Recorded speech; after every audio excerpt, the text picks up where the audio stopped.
let you live there. We're not owners, we're just staff. Right. It's their house and they let you live there. Pretty much. Yeah.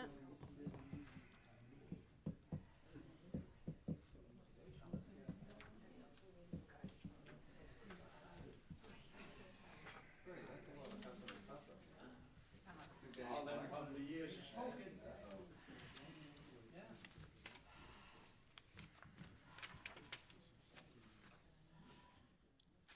We ready?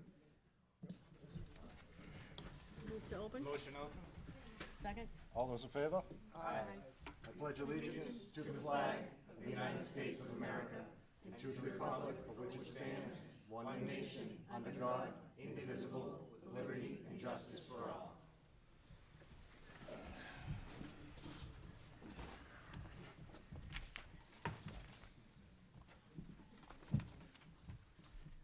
All right, new business, building project construction committee update. You ready to go? I sure am. Don't see anyone else from my committee here. Well, good evening, Mr. Chairman, members of the Board of Selectmen. For the record, my name's Bob Connors. I'm the chair of the Police Station Building Committee. Wanted to provide you with a committee report and the bid results. If you turn to tab 1 of your binder, we felt creating an executive summary similar to what we had provided the committee back in April would be helpful. So going down, we wanted to just go over that we have officially closed out the design phase of the project. There's 3 phases in every construction project: design, construction, post-construction. So the design phase has closed out, although there'll still be some minor tweaking and changes and modifications. But we're now in the construction phase, where the drawings have gone out, we've received bids, and at this time, the construction phase, we would recommend increasing the size of the committee. One of the large components coming in are owner-supplied components, furniture, fixture, equipment. We're carrying a budget of $550,000. And there's great detail that goes into that. It's how much of the computer system's being transferred, how much of the phone system, how much technology, furniture, and the like. The communication tower is also included in that, which is kind of standalone, but it's, for the sake of the report, it was lumped into that. So the committee recommends for your consideration increasing the size and adding Deputy Chief John Lucy as a voting member, Chief Michael Riley as a voting member, and Martha Taylor, Town Planner, as voting members. At this point, the rest of the committee, or the original committee, we're nuts and bolts. Now we're getting into what colors, how you want your technology, how you want your IT set up, and it requires the end user to participate more than when we're really grinding this out during the design phase. So we would offer that recommendation for your board's consideration. Bid results. As they say, don't shoot the messenger. The base bid construction cost came in, and it's $6,086,314. As you recall, we carried a number of alternate bid items that are not required to secure an occupancy permit, but to finish the property in a proper manner, they should be considered and done. The alternate bid items came in at $331,987,000. Just going back to the base bid, which is the general contractor bid, the bid range went from $6.1 to $7.5 million. So it's amazing that you can have $1.5 million spread within the base bids by the GCs. Just for some background, All of this is done electronically. It gets posted on certain notification sites, but there were 68 entities that drew down electronically the plans for this project. Now, that's a combination of subcontractors or filed sub-bids, and it's a combination of general contractors. At the end of the day, and as we go further into your report here, only five general contractors submitted bids, and about 18 to 20 filed sub-bidders submitted. So you 68 drew it down, about 30 or less, less than 40% actually bothered to submit a bid. The current market conditions and labor cost have played a great part in it, and our costs have escalated 20% over the spring bid results, which was the Merrimack Police Station. And I've included, for reference, the April 23rd update we had provided the committee. And so that's where you're at, and we can go through the backup for this. Project schedule. Obviously, one thing we've learned, time is of the essence, and I think the wisdom of the Board of Selectmen pushing back town meeting a few weeks has paid dividends, because we would already be at town meeting or rushing to get something done. So, again, what we're providing you is an update. We would certainly recommend that procurement and your finance department review the numbers, make sure that there we want, just to make sure we haven't transposed or assumed something in error. And the same thing with the schedule. So basically, October 18th was our meeting in which we finalized this report to the committee. October 22nd, tonight's meeting. November 12th is scheduled town meeting. And at that time, if the board wants to have us provide a update to town meeting, we will certainly follow your direction. When the results of town meeting are finalized, if the project is going forward, we have a proposed date of November 15th for contract being signed, and then November 20th is notice to proceed. One of the things your town administrator and town council has already done is, in conjunction with our architect, we already have a ready-to-go contract, where it's basically plug and play the successful bidder and the amount. And that was done over the summer, and again, I think that saves us approximately 2 or 3 weeks at the end. But that allows us to maintain this project schedule. Now, you can certainly operate quicker. November 2nd, November 12th, that's set in stone, but there's nothing that says November 13th. If you're going to proceed, you couldn't do the contract or start that negotiation. So if you turn to tab 2. Can I ask a question? Oh, yeah, sure, certainly. On this base bid construction that you said we got less than 40% people responded to it. What's the norm? You know, that's a good question. I was actually shocked that there was 68 entities that drew down the documents. Now, that doesn't mean that that's necessarily all bidders. It could be corresponding architectural firms or OPM seeing what other specifications were. We're in line with what Merrimack had 5 or 6 GCs bid it, and we're there. Okay. Certainly, I'm happy we had more than one, the 7.5, but so it certainly got a lot of activity, which meant that it was well noticed to the construction community that the project was available, to accept bids. Thank you. So turn to tab 2. Again, that's just the project schedule. We tried to cover everything in the executive summary just for the ease for your own review. Tab 3.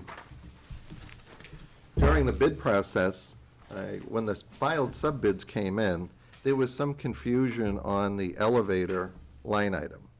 The sole vendor bid the elevator as part of the base bid, and then they added one elevator's doorstop as the alternate. So it was out of sequence. That all should have been just an alternate. That was the intent of the committee, and certainly the intent of the plans. So contracted the Attorney General to find out what the proper procedure would be, but I wanted them to memorialize that in a memo so that the committee and our group would have it for reference. So basically, the elevator sub-bid was rejected. The GC has been instructed to carry an allowance, so it's an item that we still will be negotiating. But there is an allowance built in, which really meets what the sub-bid was. So there may be some ability to do a little better on that. But the next document dated October 9th was again a summary of the filed sub-bids. And again, it gives you the architect's view on how the filed sub-bids came in. I think everyone was in agreement. The real issue were some of the price points on the filed sub-bids just were extraordinary. It's part of the process. We don't get to pick and choose. There's certain criteria for accepting or rejecting the bids, and we've looked at those. And again, the one course of action was on the elevator, for the obvious. We wanted to still be able to maintain that as an alternate bid item, so your committee, your Board of Selectmen could make a decision. As you turn to tab 4, it's a spreadsheet. It gives you all of the filed general contractor bids. BC Construction was low bidder at $6,100,000 to round up, and Delalis Brothers were $7.5 million. And the next page on that tab is the low bidders on the filed sub-bids. So you'll see where you have your masonry, your metal fabrication, waterproofing, roofing. Gives you all of the different divisions of construction that can be filed as a sub-bid. And those are the results.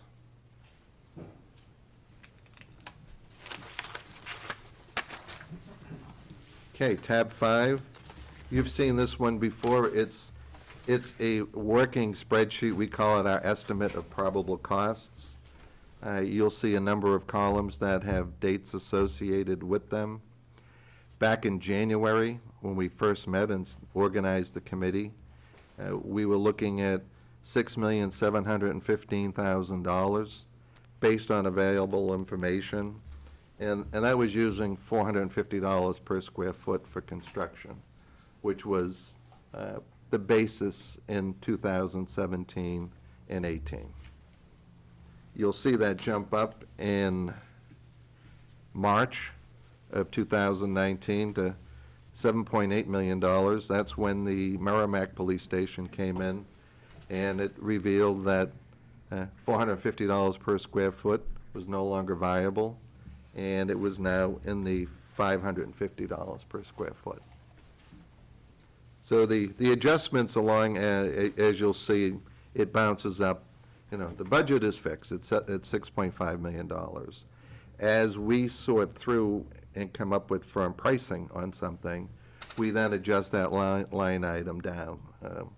One of the examples you recall, the communication tower was originally carried at $40,000 for design and engineering, $100,000 for the actual tower. Well, a bid came in at $49,000, so that's been reduced to $50,000, just to have a round number. If you look under the furniture, fixtures, and equipment. Furnishings and equipment, we're carrying an allowance of $155,000. Allowance for computer equipment and networking, $250,000. Allowance for telephone systems, $50,000. And obviously, the last line item is the communications tower, which is a quote. It came at $49,000 and change, so certainly we rounded up. The other remaining items are moving expenses, $10,000. Talking with Tracy, we felt that that was a reasonable number due to the short distance. We're carrying for utility fees and back charges. We're still carrying $35,000 because we're unaware that we're going to have them. But until we can zero that out, we're going to leave it. You'll see on line 36, project contingency. That is 5% of your construction cost and alternate bids combined, or $321,000.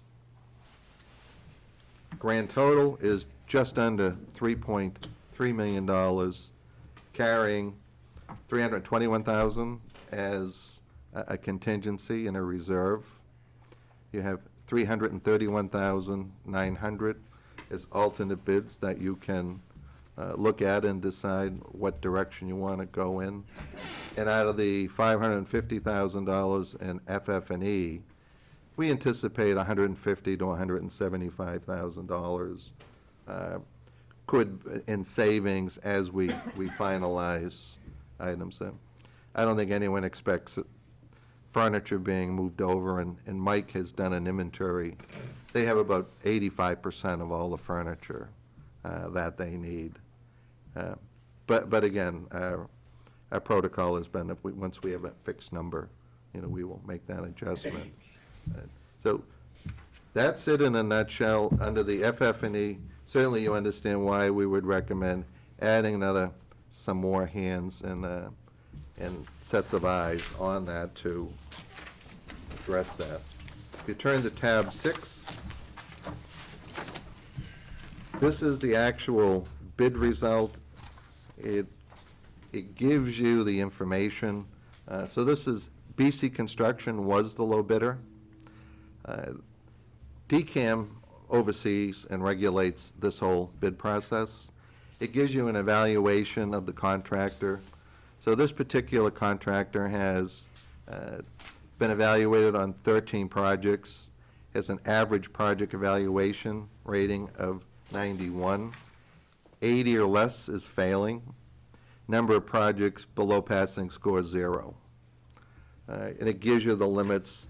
They can do projects up to just under 14 million, and you'll see this aggregate work limit. That means they have bond capacity, and they've been rated to do a number of projects, but it can't exceed $30 million. They were qualified to bid this, so they are under the $30 million aggregate range. If you turn to the next page, it gives you the actual breakdown. Their base bid of $6,086,000 has been circled. The alternate bid items, you'll see each of the alternate 1 through 8, what they were brought in at. And you'll see all of the sub-bidders below. Okay, and the actual bid documents, we could add another 40 pages of documents here, but thought that these were the most telling and informative. Because we still have not completely finalized our review of the low bidder, I've included the second low bidder in this, which is GVW Inc. So if you turn to tab 7, you have their certificate of eligibility. A little more seasoned contractor. They've 41 evaluated projects. Average rating 92, and certainly their project limit and aggregate limits are higher. Now that doesn't mean that BC Construction is a brand new contractor. It simply means that they have been doing this type of public bid work for probably a shorter period of time. So there are some references when we get to the next tab. So again, it gives you the same documentation, how they, if you wanted to do a comparison. So on tab 8, I apologize. Yeah, you received this electronically. You can expand it. It gives you the contractor references. So CBW had 2 glowing recommendations. There's other reviews that files from DCAM that they're considered confidential documents that are being reviewed by the OPM. On BC Construction, we have 1 glowing review, which appears to be a failed project that the general contractor went out of business. They came in, took over the project, and certainly that is, anyone in the business would like to have that type of a review from a client. When you come in and you're finishing someone else's work and it's a failed project, it's usually a mess, usually behind schedule, and to get it to the finish line and have a glowing review like that, pretty impressive. The other review is not so impressive, but it's by the architect. So it can be one of those things that, you know, as the owner, we become, you know, we do dispute resolution. The architect will question something that the GC's doing. The GC's going to say, well, I'm building it according to specification. And so there always gets to be that little bit of contentiousness and change orders. So it certainly, I haven't seen anything personally that would have me sit here and recommend you not go with the low bidder and pay a penalty of a couple of $100,000 to go to the next bidder, which is, but I wanted to include those both. The committee felt that it was prudent to provide both of those. I know that there is further review on this, but that would be done by basically your procurement and finance team here at the town hall.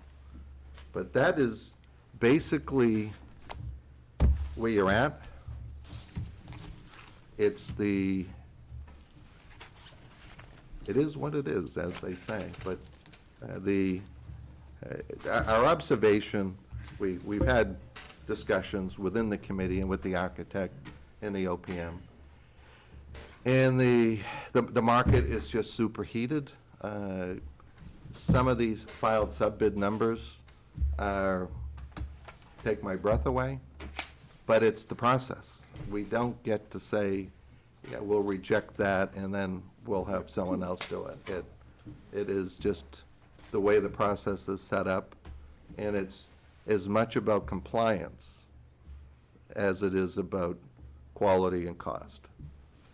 It's complying with the regulatory and statutory requirements governing these projects, so. So- Now, go ahead. The lowest bidder, did he give you an example of work that he's done recently that you could see? We could find that. We haven't even got that far yet. It was, I mean, this came in last Friday. Okay. So certainly we wanted, That's part of the due diligence. yeah, it's still part of it, but that becomes a team effort. There are, DCAM, again, is the oversight agency at the state level.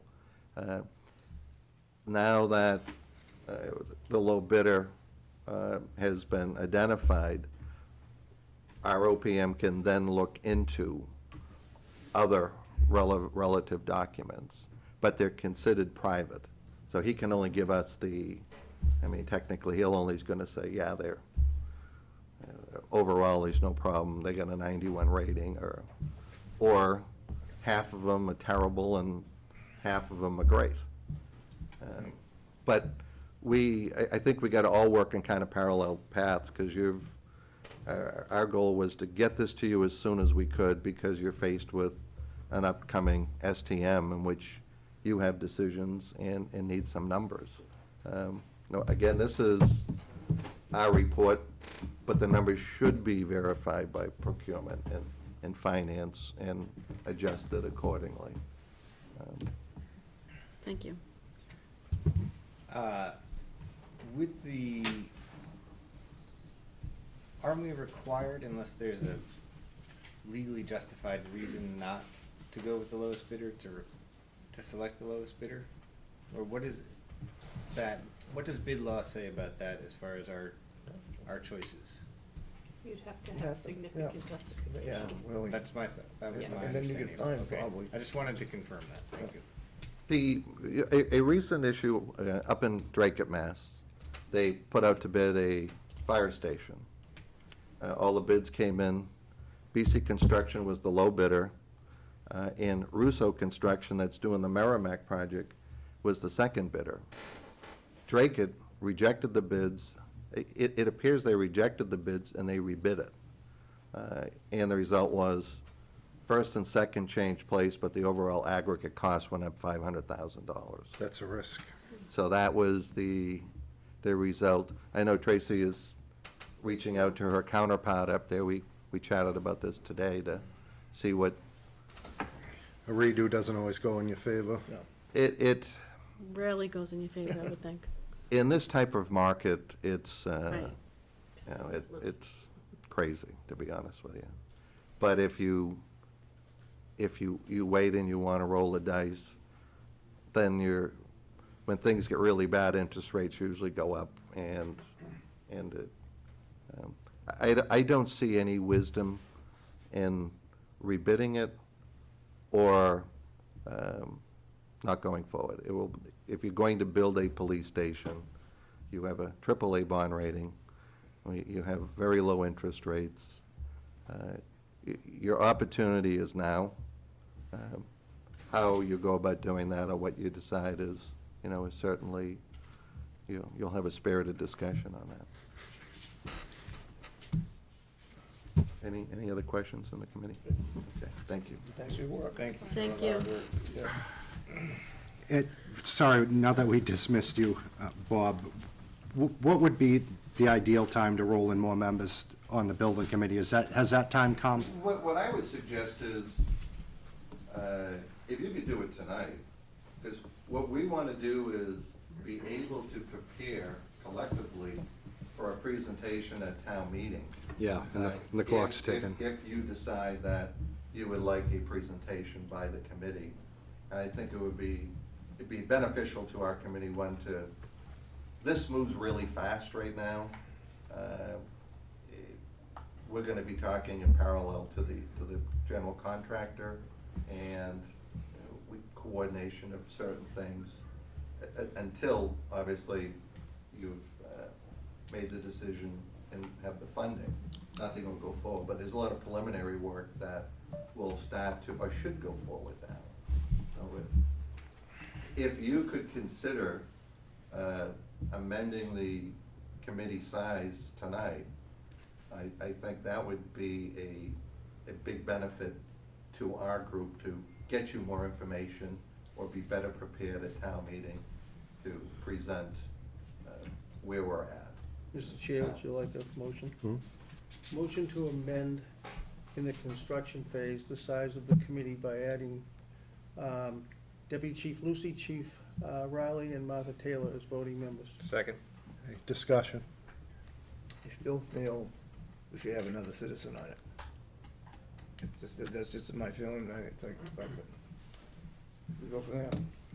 Any other discussion? So all those in favor? Aye. Aye. Thank you, Bob. Is there anyone opposed? Opposed? Me? Thank you, Bob. Thanks, Bob.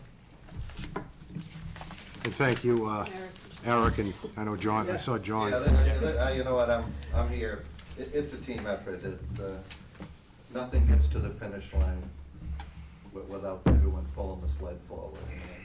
We had a great team.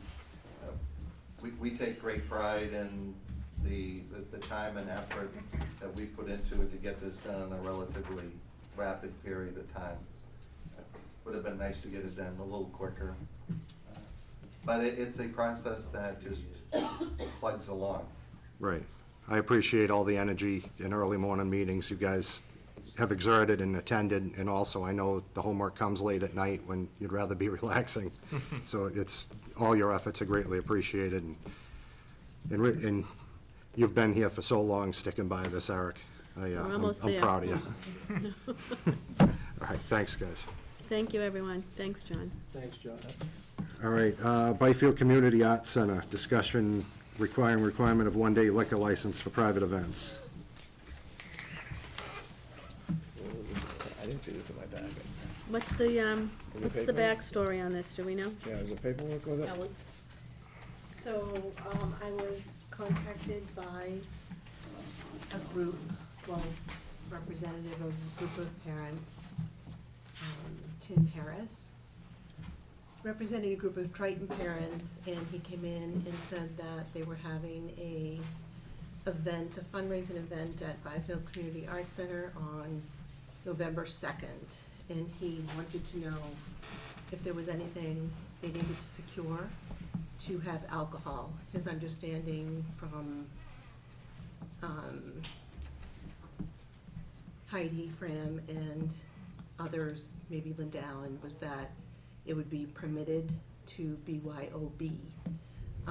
I told him that I didn't believe that was in their lease, and that I knew that the town of Newbury didn't have any type of BYOB law, but that I appreciated him coming in to check, because it was 125 people, and that would be a lot of BYOB with no one-day liquor license and liquor liability in place.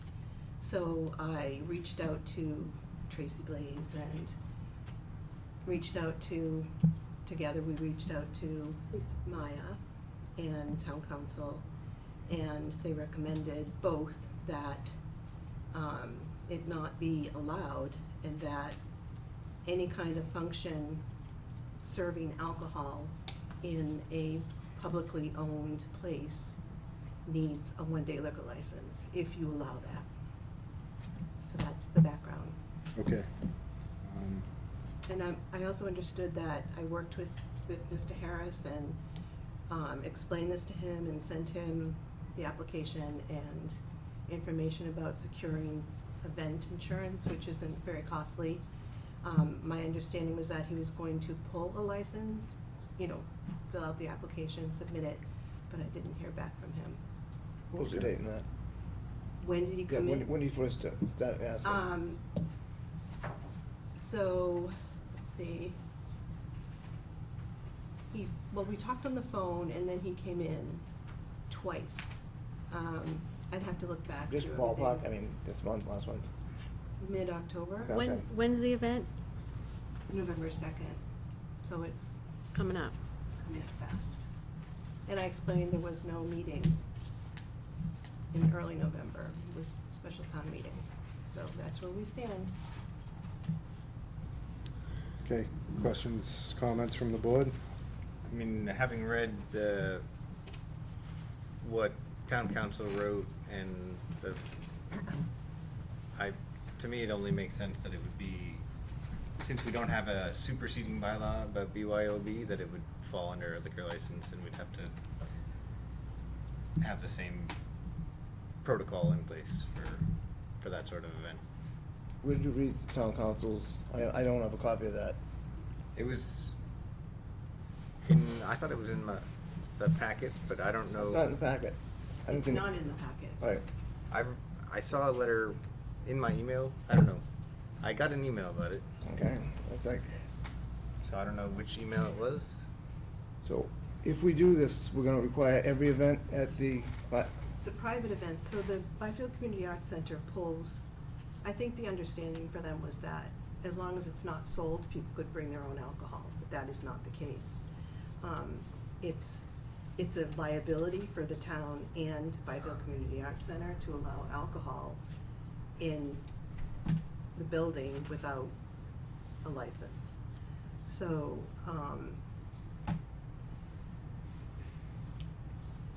Uh, sorry. They, and Heidi's here, so I can ask her for clarification, but I remember seeing a lot of things from Byfield, asking for one-day liquor license. So, I mean, even if they're having an event there, you guys get a one-day liquor license, don't you? I'm not imagining that, am I? When we have an event that we're selling alcohol, we get a one-day license, and we have special liquor liability insurance for that. Okay. We're also tip certified so that we can serve that alcohol and sell it. We've been doing this for 12 years now and have had many private functions. We have a family that comes in and has their Thanksgiving dinner, because it's a big space.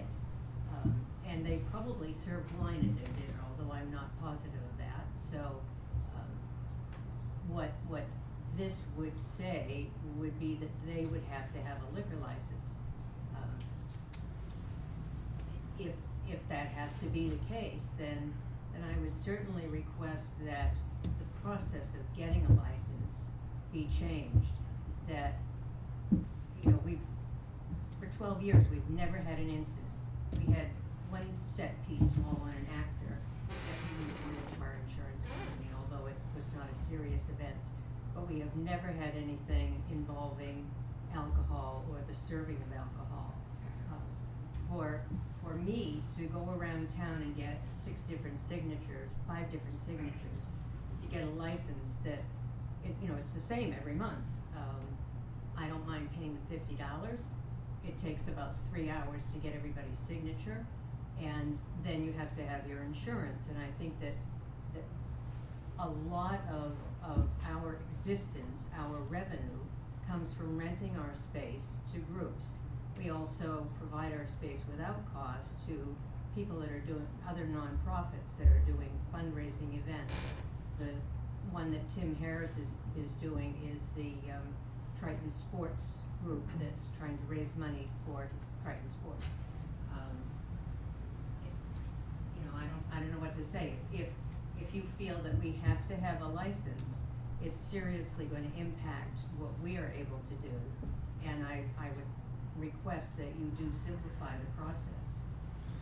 Well, the question's gonna be whose licensed and whose tip certified people are gonna be serving alcohol at a town property.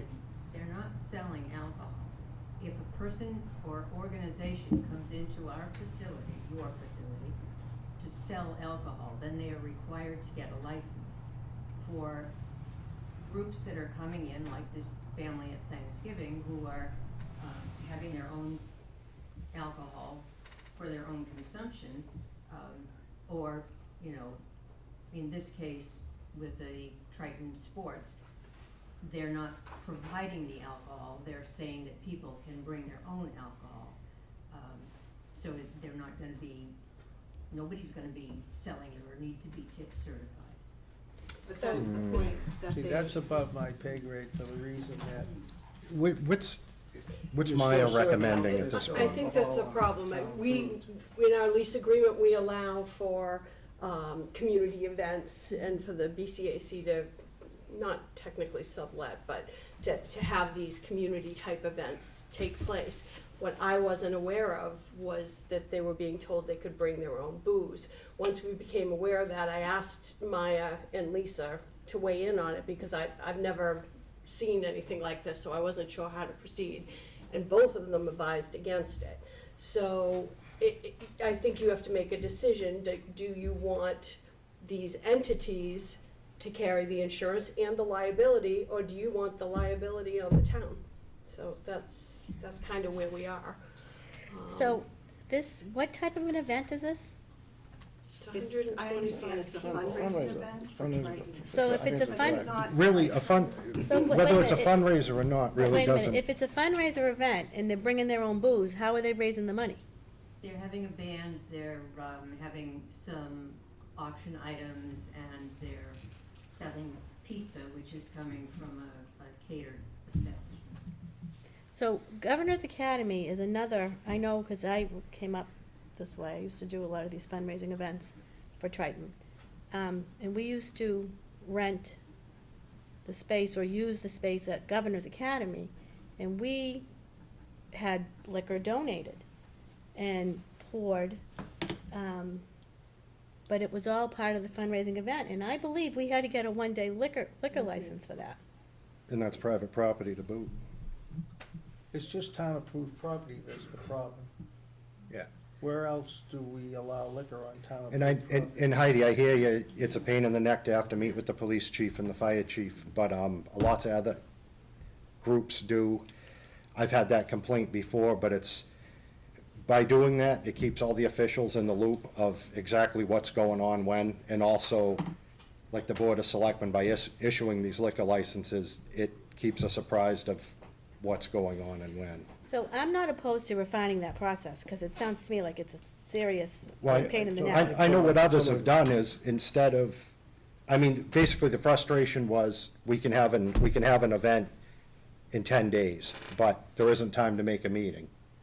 I don't know about not being able to talk to the police chief and the fire chief, they're pretty available. Right. But I've heard. But for short notice is when it's an issue, and I know other groups, what they've done, and that's why we'll see a few liquor licenses in a row for one specific Right, group. right, is get 'em out of the because way. they've got their ducks in a row, they've planned on it, and they know there's lead time to get these things signed off. Well, I think, let's chunk this in for a second. Let's talk about this before us, this one incident with this one-day liquor license for the private events, this one coming up. There's just nothing we can do about that, right? There's nothing before us to even Unless you vote wanna on. meet again. There's nothing before you, there's no application, there's no insurance policy, there's nothing. Okay, so then, Whitefield Community Arts Center does carry a general liability policy, which, it names the town as an additional insured. And I only know about this discussion because I saw the agenda for the Board of Selectmen that was sent to all citizenry. I was Well, not thank you for previously coming. notified. I've heard before about, from Ron Barrett at Pitter Hall, it's the same complaint. So I think I agree we should not tonight, but maybe look at the procedure for getting licenses. The other thing, tonight also, my vote would be to table this right now, because of the fact I haven't even read the legal opinions. I'd like to read something before, there's nothing in the packet. Well, it was an email that wasn't addressed to me, so Okay, that's, but I I'm saying didn't it's like- include it. All right, I would like to look at stuff though before I make a decision. But, I mean, basically, we gotta come to the conclusion tonight, is alcohol consumption okay on town property without a liquor license? That's what it, Someone's, fundraising in different Yeah, yeah, groups yeah. and conveniences all aside, it's a black and white issue. I mean, someone's license has to be in place other than towns, and it should be something that goes through Ellen, because it always has, for liquor on public property, town property. I mean, And we can't ignore the fact that our insurance company is recommending that one-day liquor licenses be pulled for events like this.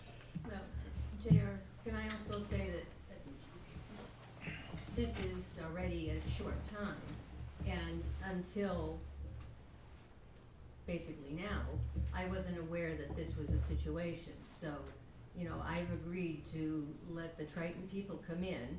They explained to me what they were doing, and it was no different than 50 other events that we've done in the last 12 years.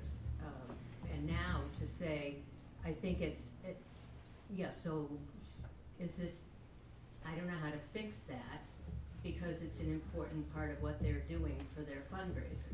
It's the same process anyone else in town has gone through since I've been around. But no. Because that's been going on doesn't necessarily grandfather it to be okay. I know that, but what I'm saying is that if this were going to be an issue, it would have been beneficial to me to know about it ahead of time, so that indeed they could have applied for their license and had it voted on tonight. They've been in touch with the We weren't office. aware that I had no idea that you guys were telling everybody to bring your own booze. It was when the gentleman came in that we first found He out. contacted me on October 1st, October 1st. That was when we first found out. and I was So led did to you- believe that he was in touch with you about this and discussing it with you. yeah, so did you speak to him about a liquor license at all? I did not. I knew that they were going to be serving alcohol, and it was my understanding that it was no different than what we have done in the past. Because it wasn't for In- sale. In 12 years. Is that the nobody has difference? said to me, you can't have alcohol consumed on your premise if you're not selling it. If you're bringing it in and drinking it yourself, that you don't have to have a license. You know, my insurance company said they've never heard of it, so I can understand where this is coming from and where it needs to go to, but telling me tonight that they can't do it in 2 weeks is a little bit short, you know, because it's not gonna happen. So I'm So the just- issue is that you didn't, you I was unaware. unaware of the difference is selling the alcohol and consuming the alcohol, that you haven't sold, bringing it in there yourself. Right, we've always had a license for selling. Whenever. When you whether come it's before us us for the liquor selling license, or it's to whether sell. somebody else selling. We've never run across this before. And, okay, so it's an issue, and as you say, it's not grandfathered. But what I'm saying is, how do I tell them now that in 2 weeks, you know, they're not gonna be able Mr. to Chair? do that? When you, when, All indications were from your conversations with the gentleman that they were going to be securing Absolutely. it. So we've been in contact with them and they seem to indicate that they'd be very willing to provide it. So I don't think it's a matter of the event not happening, it's just getting the selectmen's approval on the one-day liquor license, I think, right? But the application hasn't been submitted. I would be willing, with the chairman's acquiescence, to hold a special meeting to approve this liquor license if they actually apply for it. Just 3 of us get together and approve the license if they pull all the things. I'm not comfortable saying, well, you didn't know and they didn't know, Yeah, I know. and so we are going to It's not ignore an excuse, I realize. Maya's recommendation. I would be willing to take the extra time to come in and have a special meeting if they do their legwork to get the application in the next, I don't know how, we'd have to schedule it and time it, 48 hours. I can, to I make can- it all I can- work. I can do it too. So, You guys do have a meeting next Wednesday for the golf center. I don't know if you would wanna very briefly. Golf touch and- on it. Golf and Byfield. So yeah, we could probably add it to that agenda if they can do the work of getting the license together in time to have it submitted by Monday. I guess that would have to be, usually the documents have to be in order For Wednesday, yeah. for the Wednesday night meeting. Monday night, Tuesday night, Wednesday night, right? 48 hours, yeah. That's the agenda, it's posting the agenda, the 48 hours. Yeah. So I think that's a mean, good even if compromise. they got the documents in on Tuesday, I could process them pretty easily. You can add it to the agenda anyways, if we don't bring in the documents, then we just don't have anything to move on, that's all. Okay, Steve, is there something you want to say? Yeah, I'm a little confused, because when you get a license, it's for the sale of alcohol. And what I'd like to see is you guys get together and come up with a permit to hold an event.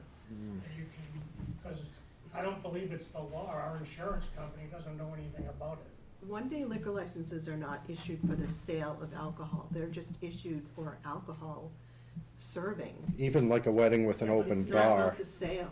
What at all. happens on a short notice thing, like they've done a half a dozen different funerals, and people always bring alcohol into a funeral. Where? At the hall. We've had several funeral Pitta Hall? receptions. Byfield? At the BCAC, we've had several funeral receptions, which we never charge anybody for that, we just make the space available for They should have a one-day residents. liquor license, because it's not a private home, it's not private property, it's public property. That's the reason that they get the insurance. I mean, they've got. No, it's your they've got insurance, $1 so million liability insurance. if At- anything happens. At the end of the day, we need to make sure that the town is covered from liability. That's our responsibility. And and then it- stated in our insurance. It might put a wrinkle in things, but that's our responsibility, is to make sure there's no liability. If somebody leaves there and gets in an accident, I mean, you can say your insurance is gonna cover it, but we all know how insurance companies are, they'll get out of it if they can. It's a tough thing, but, and it also, like I said before, I'm gonna repeat myself, it keeps me apprised of what's going on where. If there's 125 people consuming alcohol at a function, whether it's on private property or town property, I'd like to know that as a public official, just to be aware that it's going on, because like the BYOB concept, I was unaware this was going on until now. So, I mean, I could also say that I was uninformed, so it's just, I mean, you have selectmen ready to hold a special meeting to approve this liquor license. I think that's very accommodating. Yeah. I just want to say that the ABCC has strict policies regarding one-day liquor licenses. I can send you that information. And that's where, And they said that, that it came from the town. but they set the policy, and then the town uses their policies for all licensing for liquor. Ellen, could you please send that to everybody so that we all know? That might be helpful. I mean, right now, what's happened to us is, if there's a way to streamline something, we've tried to look at it before, maybe we can look again, but we do have our insurance company, which can be tough, but we also have town council saying that we really gotta adhere to the policy that we've had in place all the time. Where the miscommunication was, for like probably you guys, was that you weren't selling it and serving it, but it is on the premise of a public property. And that's where the insurance rub hits, I think, right? Yeah. What triggers it is, booze being drunk on public property without a one-day liquor license. Or a tip certified server. Yeah. So, and I've, like I said, given special accommodations to you when everyone has to go through the same circuit. I feel it's really important that the police chief and the fire chief and also the board of selectmen know what's going on when alcohol's being consumed in numbers like that. So is it do we need a motion to, I don't think we or need can you just anything. bring it up? I mean, I guess the motion would be to clarify that BYOB on public property is not acceptable Needs a without, one-day liquor license. without a one-day liquor license. And in the future, we can look at whether or not we want to make a different sort of license for something like that, that is less onerous, as Steve mentioned, or just make everyone do the same one. And that's a discussion I think we can have at another day. I agree with that. So, I'd like to see how other communities do it too. I don't want to Yeah, I mean, we can always- reinvent the wheel. Yeah. Exactly. so I guess, I move that all events on town property serving alcohol require a one-day liquor license. Consuming alcohol, not serving it, because this is Yes, bringing your own, consuming. consuming alcohol. The drinking of, Yes. how's that? Sure, however you want to phrase it. We get, Yeah. as long as the idea is clear. Yeah, Is there a second for that? second. Any further discussion? All those in favor? Aye. I appreciate your willingness to So what's the date of the meeting? We're gonna do it on take this up Wednesday? at the next meeting. All right, be sure to communicate with them. Go home and tell him right now. All right. Yeah, he's got till Wednesday. All right, discussion, amended agreement for the Triton School District. Mr. Chairman, I'm gonna take one, Yep. recuse.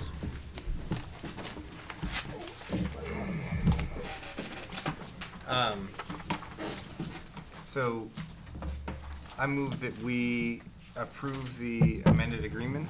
It's mostly clerical changes in the agreement, and I feel like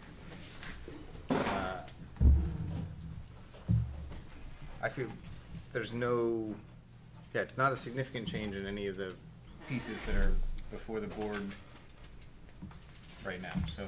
I'll second that. You don't want to go through it in, Done Is it it- many times. we have, but If you want, I mean, if you want to discuss it line by line, let's do I don't know if I want to go through line by line, but there's a couple of things in here that I really think we should probably discuss. it. Okay. All right, let's go for it. The first thing, a lot of this red striking out and stuff is, just like Damon said, updated language. There was one in here that talked about, the one that I really want to talk about was how, What section are you in? I don't know, I gotta dig through it, find the section, but it was about the, well, let me go back. Let me just go back. Let's look on page, What are you thinking about, Lisa? Section- So we can go to the right place. Just yeah, what are you thinking? section, the landlord-tenant agreement, so Yeah, that's on page. section 5. Yep. Okay, it was my understanding that this was actually pulled out and was not gonna be part of this regional agreement that we approve on today, because you understand that, Tracy, that it was gonna be pulled out and now it's gonna be dealt with separately because of Salisbury's issue with Salisbury Elementary School? So we're not approving that. That's not gonna be part of that. This is because Salisbury does not take ownership of their elementary school? Is that why?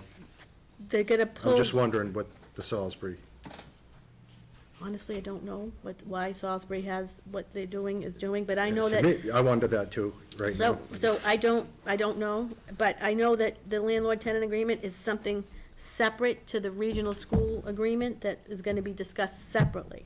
So the Board of Yes. Selectmen doesn't have to vote on that piece of it. But we don't also have to take it out of this piece of it, because it can stand there as a holding item for that Correct. future discussion. Correct. And the other big one was the way that we, and it may have been removed too, I've been looking over this thing so many times, it goes in, it comes out. We currently, when we vote in the tri-towns, Newbury, Raleigh, Salisbury, we vote for school committee members, we vote for a member. So if we have 3 people from Newbury, Raleigh, and Salisbury, but they have to win in all 3 towns. So you run, if you're from Newbury, you're still on the ballot in Salisbury and Raleigh.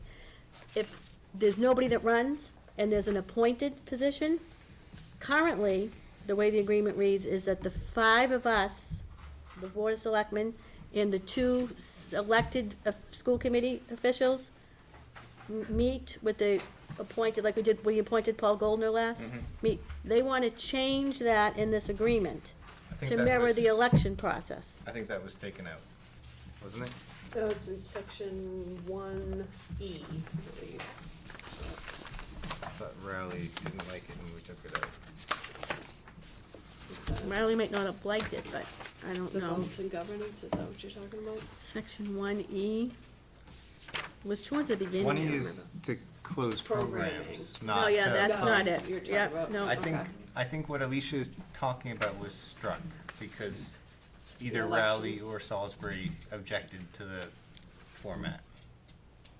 Okay, Because I don't see it in here anymore. And it was something we discussed at a meeting previously. okay. Um, We've been talking about this since 2017. We've gone so many I different know ways. we've gone through it so many times that, Okay, Okay, it's not in here anymore. yeah.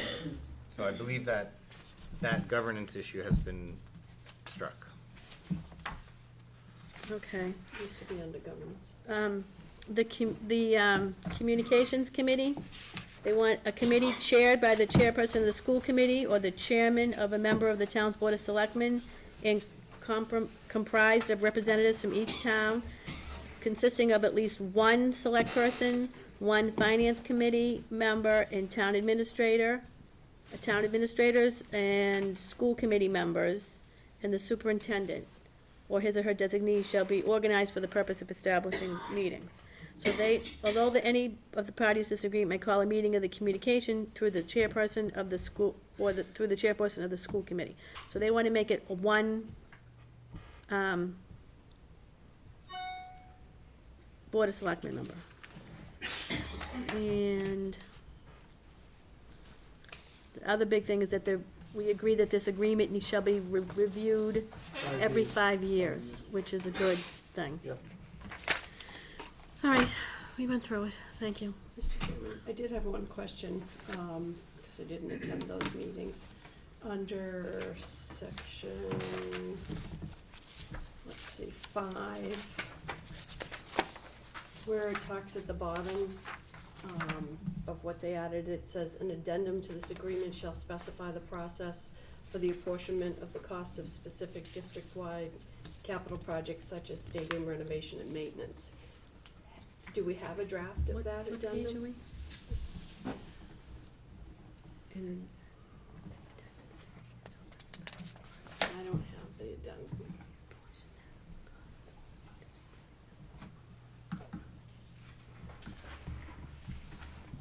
Apportionment of capital projects. Yeah, yeah. Each member towns shall the operating Is cost. I that haven't just- seen it. Is that just for the stadium, Tracy, or is that for? I'm not sure, because I didn't see an addendum attached.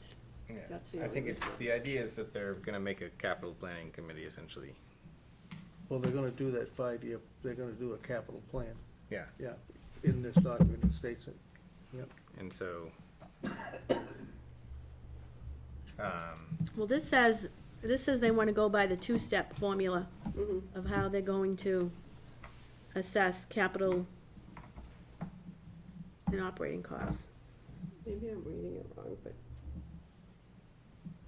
yeah, you're just wondering where I that think it's addendum is. it's part of this whole thing, and I know we've taken out an alternative assessment, right, but I think they were gonna come up with a capital, the apportionment of costs specific to district-wide capital projects. So it says an addendum to this agreement will be written. adds a section on how district-wide capital projects will be handled. We really need to see that. Yeah, I don't know if that If it's exists. drafted yet, Yeah, I Okay. don't think it exists. okay. How do you wanna move forward with this? Do you wanna vote to approve everything and get clarification on this section? Everything but this section and get clarification on it? What do you think, is that? You can do that, yep. Yeah, I move that we approve the Triton Document. Regional, the document, and with the exception of the addendum that is specified until we see the addendum. Yep, And I can follow up with the superintendent and see if we can get that. second. But I think we should take out this whole piece No, until that we get, piece stays. you think this piece should stay? It just lays out how capital expenses are gonna be shared, which is the Right. current system we have. So it's just same language, or clearer language on how that gets apportioned. You texting Brian In now? other words, I think what Damon's trying to say, Like if for to-do some list. reason this addendum is not gonna follow the, like, two-step procedure, that's not what it should be. I mean, the All right. appropriate way we finance things, or the appropriate way we finance things, if there's an addendum that suddenly shows up that doesn't follow that, that's not what we okayed. Correct. So, Okay. Okay, any other discussion? Any other things you want to cover? I think that's it. I think well, that's not, I do have one more thing to say about this, Yeah. but we can vote on this and then talk about the next part of that, which is Salisbury and The alternative assessment? the alternative assessment. So I think we vote on this and then talk about that, if that makes sense to you. Okay, do you have any more questions about this, Tracy? All right. All those in favor? Aye. Aye. So, as I understand, Salisbury doesn't want to sign the landlord tenant or this unless They're Newbury they're comes. holding us hostage. Let's put it in plain Yeah. terms. The district. They're holding the district. And us. Yeah, specifically Newbury, but the whole district hostage. My feeling is that it would be nice to move this forward and a landlord-tenant agreement forward. Tracy thinks, in my discussions with her, you said that you think the landlord-tenant agreement can be signed without Salisbury. Yep, our agreement is between the town of Newbury and the district. So each community would have a separate landlord-tenant agreement. And ours, for all intents and purposes, is done and agreed to. It's been done for a while, right? Execute it, yeah. We were kind of waiting for this. This piece of it to go through. I feel like, at this point, Newbury has been very clear that we're not going to sign on to an assessment which is damaging to the town of Newbury, where Newbury picks up more costs than is fair. Which is what you know, I'm sure Raleigh and Salisbury would love to see us pay They, more. Salisbury and Raleigh would like to see us pick up a third, and that is a terrible idea, because we do not supply a third of the students. We Exactly. don't. No, I have never heard that. I've been going to a lot of these meetings, and I have never heard that they want us to pay a third, to pay for the cost of educating children that don't belong to us. So, I've never heard that. what I would like to I propose. have, and I told you, I've had residents of Salisbury come to me and tell me that they've been Yeah. talking to selectmen, and the Salisbury selectmen say the taxes are high in Salisbury because Newbury doesn't pay their share of the assessment. Well, And that's that is not true. not true. It's not true It's at not all. true, and it makes me furious. We passed an override to pay for Right. Triton. The other two towns did not. Right, And I think what we're doing I've never heard here yeah. is displaying our intent to stay to this method. Yeah. So it's good enough. Yep. So, since Salisbury is holding this process They hostage. need to take ownership of their elementary school. Yes. But that's their issue, it's not us. Well, it kinda It's a is. regional It's, issue. it's a piece of this puzzle. It really is. But working, you know, as just doing some clerical corrections took 2 years, I think looking at an alternative assessment will take a number of years. The town is very clear on what it would accept in an alternative assessment if one should ever come together. So I think rather than letting Salisbury hold us hostage, we say, we'll sign this and the tenant, and we will send someone to sit at that meeting. And if we come up with a good agreement that allows better forecasting without costing Newbury more, we'll consider it. And if we don't, we don't. But I think letting them hold the town and the region hostage because I don't know, they're getting pressure from their residents or whatever doesn't serve us, so. But won't that be going along with the hostage tactics? Maybe as a show of good faith, shouldn't they take ownership of their elementary school? And then maybe we work on resolving the formula, changing it a little? I mean, it makes me mad to be put in a spot and be held there like that. I mean, we own our school. Raleigh owns their school. Yep, and I think Salisbury should own their school. I don't know that that's I don't know how we get that to move forward at this point. What I'm focused on is this document and the tenant landlord agreement, and I wanna try and get those done. So here's the outlook for school funding. It's changing at the state level. And nobody knows how it's gonna change yet, though. So, but that's coming, and that's gonna change. So my thought is, Which it makes We- it almost more imperative to just kind of sit where we are right now. we sit and wait and see what happens with that school funding, and we see how that shakes out. But I just wanna clarify a little bit about the intent of this alternative assessment was just to look at it. It was just to get the three towns together to look to see if there was an alternative method of funding our school district, because there are other regional school districts in the state that do it that way. It would have never superseded the two-step method. It would have only if the three towns agree to it. It has to be approved every year at town meeting. If one of the three towns, if it benefits Newbury and Salisbury gets the crap end of the stick, for lack of a better word, if it's voted down at Salisbury town meeting, we automatically default back to the two-step method, which is the way it is, and it's based on enrollment and based on wealth. So there's always that safety net there. So I always believe that it's better to sit and talk and listen. I think when you say, I don't want to talk to you, and I don't care what you have to say, I don't think anything good comes from that. So I was always willing to go and participate and listen, and bring back what I learned to you guys. But as far as making any changes, I think, and I'll tell this group the same thing, I do not believe that we should do anything until we see what comes out of the state. And I think we've all done a good job, though, in being kept abreast of what's going on. I mean, right now, the towns are a little different. Our commercial retail is way different than Salisbury and Raleigh. everything is on the back of our taxpayers. Right. Well, and our We're projected also- build-out's different, We're too. also trying to get some stuff done within the town that should have been done, you know, a few years ago, that other towns are starting to take care of in the last decade, and we're just kinda getting to it, like police and town hall and other things, so. Right. With 660 kids in the school system, this seems to be kind of a fair way to do it, right here. So,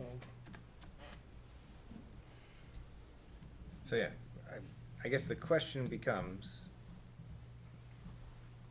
do we let Salisbury hold us hostage? And get in, for lack of a better term, a pissing match with them about it? Or do we just say, we'd rather move these things forward? but I don't know if that's in this document. No, the alternative assessment will take years to create, No, so. I'm Oh, saying yeah. that- I don't know if it even, the tenant agreement reaches the things you're asking to reach. So I don't think this document gets to the point that you're talking about. Well, Salisbury said they won't bring this document before their voters, Then that's. unless we do the So, I mean, alternative that- assessment. that's- Last time I talked to somebody from Salisbury, so, Well, not do the alternative assessment, just sit down at the Yes. table and Right, talk about the but at the alternative point we're assessment. playing chicken, when that document's prepared, then they won't take ownership of their elementary school until we adopt it. That's what's gonna happen. That's where the two cars collide. We're Well, setting let ourselves it. up for it. Let the chips fall, because And It's like- too Newbury, expensive. Newbury is not gonna pay for something that doesn't belong to us. And I- things, I and don't things agree that with that. change, and we need to really see what happens first. Yeah, It's 'cause I mean, the bad state time to could be doing it. change Yeah, bad time. everything. Right, But if right, we it's just gonna say- change. we're gonna sit at the table, then they've agreed to sign the document. Yep. So As, that's the as question. long as Raleigh and the school district continue to let Salisbury hold everybody up and hold everyone hostage, they're gonna get their way all day. And it's already begun, things are aligned. Newbury's on the good end of the swing right now, and they don't like that. And Yeah.